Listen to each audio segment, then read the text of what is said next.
Sir, সর্বনাশ হয়ে গেছে। আমাদের পুরো সার্ভারে এমন একটা এনিমি এসেছে যে দেয়ালের ওপার থেকে গুলি চালাচ্ছে।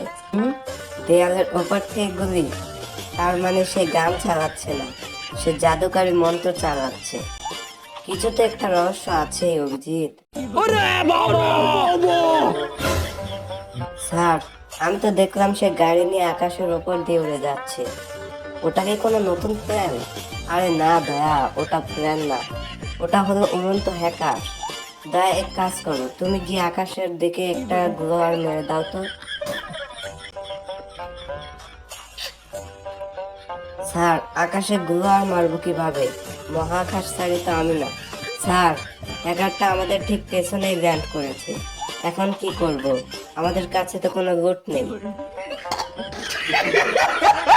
ভয় পেও না অভিজিৎ। দয়া, তোমার কাছে সেই বিশেষ সিআইডি ইনজেকশন আছে? না স্যার, ওটার বদলে আমার কাছে একটা প্ল্যান আছে। ওটা দিয়ে কি হ্যাকারের মাথা ফাটাবো? সাবাস দয়া, এবার হ্যাকার আইডি চেক করো। দেখো তো ওর আইডিতে পান্তা ইলিশের কোনো ইমোট আছে কিনা। অভিজিৎ, স্যার, হ্যাকার তো পালিয়েছে, কিন্তু যাওয়ার সময় আপনার জন্য একটি মেডিকেট রেখে গেছে। মেডিকেট দিয়ে কি হবে?